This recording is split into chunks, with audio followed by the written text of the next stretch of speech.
that you would be mine. I can't believe my eyes tonight. How can I stay in this wonderful dream? Ooh, wanna see ya, wanna see ya. I still recall when you first said hello. Just couldn't get you out of my head. I wanna be with you every day.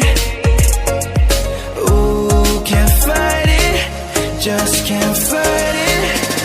Just let me be the one to hold you tight, show you the light. I want to treat you right every night, show you the light.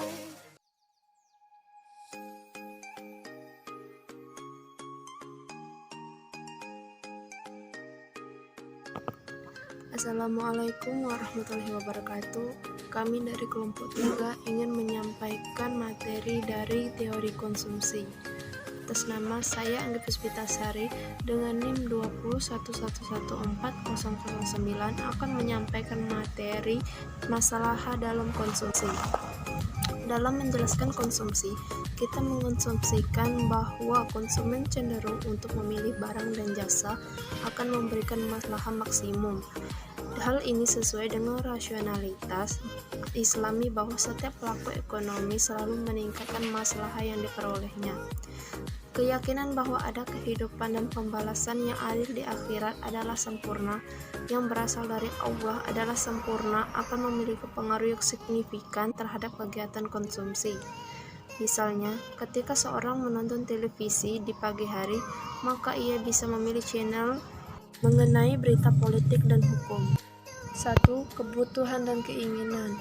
Bila masyarakat menghendaki lebih banyak akan suatu barang atau jasa, maka hal ini akan tercermin pada kenaikan permintaan akan barang atau jasa tersebut. Kehendak seseorang untuk membeli atau memiliki barang atau jasa bisa muncul karena faktor kebutuhan atau faktor keinginan.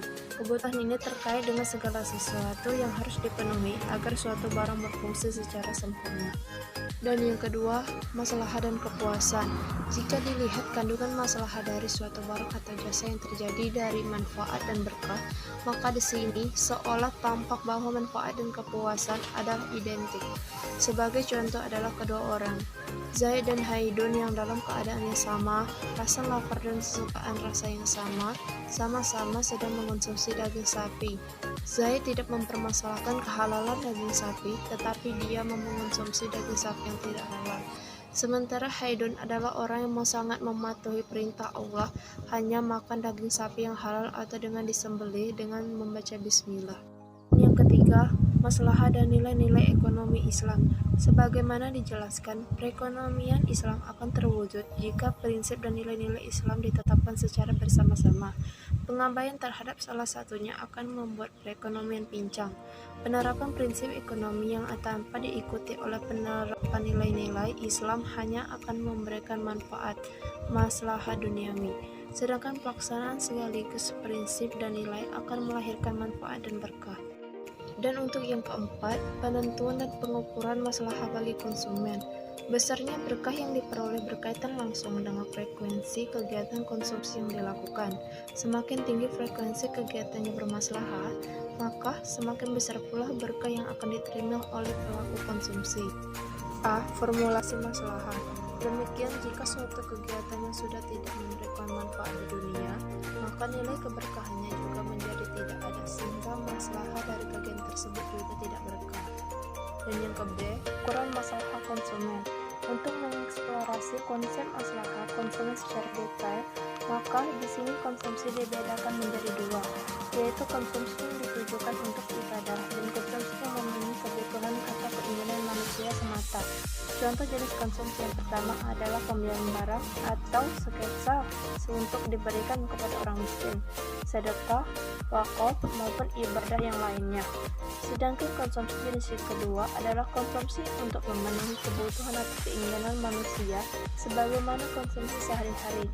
Kita lihat terlebih dahulu masalah dari konsumsi untuk ibadah. Dan yang C, karakter karakteristik manfaat dan berkah dalam konsumsi.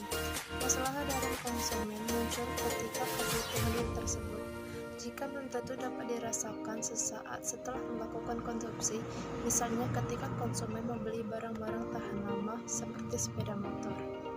Baiklah, mungkin hanya itu yang dapat saya sampaikan. Mohon maaf bila ada keliru kata atau salah kata dalam penyampaian. Wassalamualaikum warahmatullahi wabarakatuh. Assalamualaikum warahmatullahi wabarakatuh. Saya Meli Parianti dengan NIM 201140010 akan melanjutkan materi yang berikutnya, yaitu yang B, hukum utilitas dan maslahat. Yang pertama yaitu hukum penurunan utilitas marginal. Dalam ilmu ekonomi konvensional dikenal adanya hukum mengenai penurunan utilitas marginal atau law of diminishing marginal utility. Hukum ini mengatakan bahwa jika seseorang mengonsumsi suatu barang dengan frekuensi yang diulang-ulang, maka nilai tambahan kepuasan dari konsumsi berikutnya akan semakin menurun. Pengertian konsumsi di sini bisa dimaknai mengonsumsi apa saja termasuk mengonsumsi waktu luang atau leisure. Hal ini berlaku juga untuk setiap kegiatan yang dilakukan oleh seseorang. Utilitas marginal adalah tambahan kepuasan yang diperoleh konsumen akibat adanya peningkatan jumlah barang atau jasa yang dikonsumsi. Yang kedua yaitu hukum mengenai maslahat. Hukum mengenai penurunan utilitas marginal tidak selamanya berlaku pada maslahat. Maslahat dalam konsumsi tidak seluruhnya secara langsung dapat dirasakan, terutama maslahat akhirat atau berkah. Adapun maslahat dunia, manfaatnya sudah bisa dirasakan setelah konsumsi. Dalam hal berkah, dengan meningkatnya frekuensi kegiatan, maka tidak ada penurunan berkah karena pahala yang diberikan atas ibadah mahda tidak pernah menurun. Sedangkan masalah dunia akan meningkat dengan meningkatnya frekuensi kegiatan, namun pada level tertentu akan mengalami penurunan. Hal ini dikarenakan tingkat kebutuhan manusia di dunia adalah terbatas, sehingga ketika konsumsi dilakukan secara berlebih-lebihan, maka akan terjadi penurunan masalah duniawi. Dalam hukum mengenai maslahat itu ada dua aspek. Yang pertama, masalah marginal dari ibadah mahda. Masalah marginal adalah perbuatan maslahat baik berupa manfaat ataupun berkah sebagai akibat berubahnya jumlah barang yang dikonsumsi. Dalam hal ibadah mahda, jika pahala yang dijanjikan Allah adalah konstan, maka pelaku ibadah tidak akan mendapatkan manfaat duniawi, namun hanya berharap adanya pahala.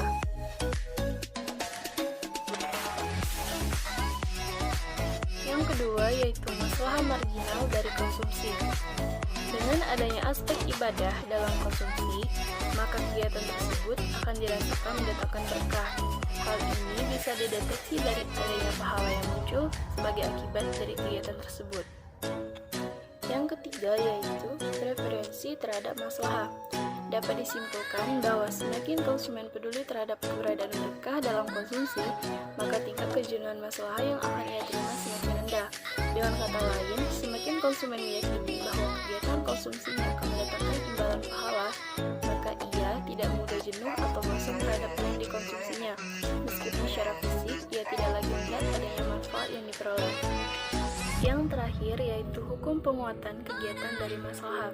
Berkah yang terkandung dalam kegiatan mampu memperpanjang rentang atau span preferensi konsumen terhadap satu barang atau jasa.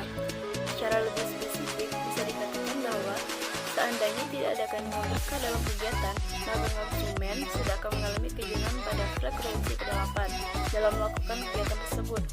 Dengan kehadiran berkah yang dirasakan oleh konsumen, maka kejenuhannya akan mundur. Dalam hukum penguatan kegiatan dari masalah, ada beberapa lema. Lema yang pertama yaitu keberadaan berkah akan memperpanjang rentang dari suatu kegiatan konsumsi.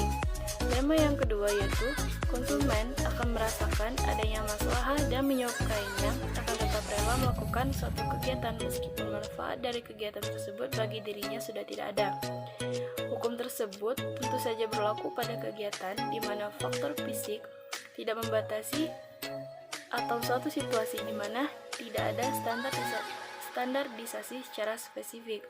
Baiklah, itulah penjelasan dari saya. Terima kasih.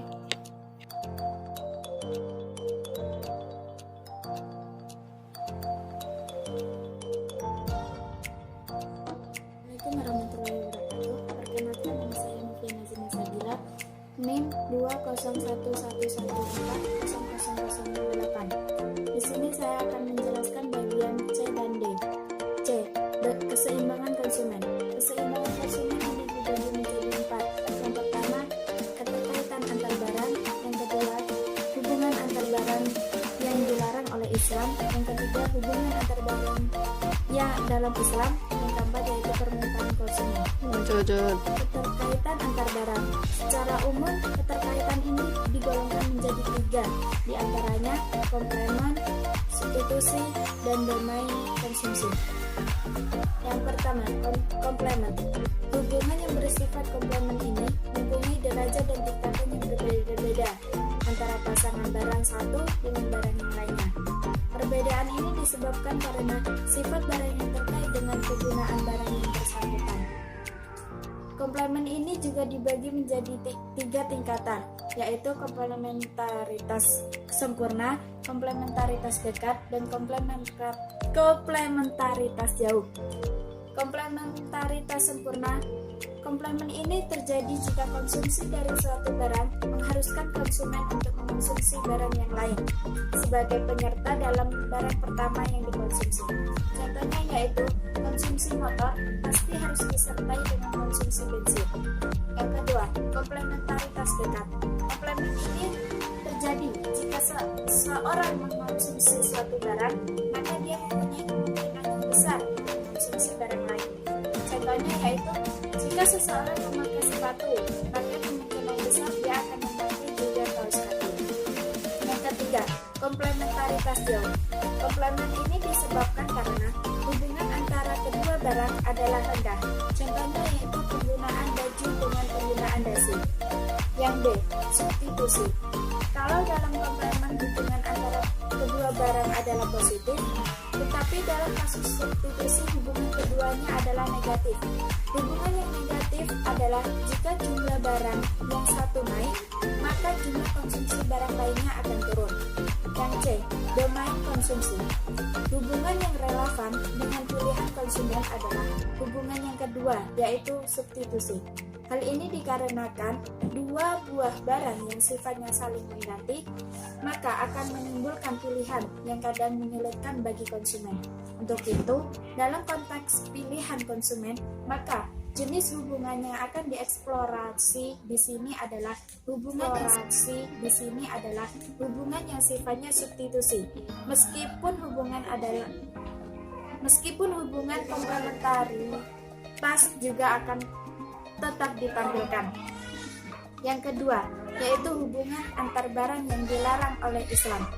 Meskipun jenis hubungan yang akan dieksplorasi di sini adalah hubungan yang sifatnya saling mengganti atau substitusi, namun perlu ditentukan domain dari pembahasan substitusi ini. Sebagaimana diketahui, hukum Islam menegaskan tidak dimungkinkan adanya substitusi antara barang haram dan halal kecuali dalam keadaan darurat. Islam juga melarang mencampur aduk antara barang yang halal dengan barang yang haram. Yang ketiga, hubungan antar barang. Dalam Islam, berdasarkan pada pemaparan yang disampaikan, maka domain dari konsumsi dalam Islam adalah terbatas pada barang atau kegiatan yang halal saja. Sehingga hubungan komplement dan substitusi yang terjadi hanyalah untuk barang atau kegiatan halal yang lain. Yang keempat, yaitu permintaan konsumen. Konsumen akan mengurangi tingkat pembelian barang atau jasanya untuk tetap mempertahankan maslahah yang ia terima. Hal ini akan dilakukan selama tidak ada perubahan pada maslahah lainnya, baik manfaat fisik maupun berkahnya. D. Hukum permintaan dan penurunan kurva permintaan. Jika harga suatu barang meningkat, maka jumlah barang yang diminta turun. Demikian juga sebaliknya. Pengertian ceteris paribus di sini adalah dengan menganggap hal-hal yang tetap, tidak berubah atau konstan, baik dalam arti singkat berkah, tidak tingkat manfaat, tingkat pendapatan, preferensi, dan sebagainya. Jika suatu dari hal-hal yang lain dimaksudkan berubah, berubah, maka hukum permintaan di atas tidak lagi berlaku. Cukup sekian, terima kasih. Wassalamualaikum warahmatullahi wabarakatuh.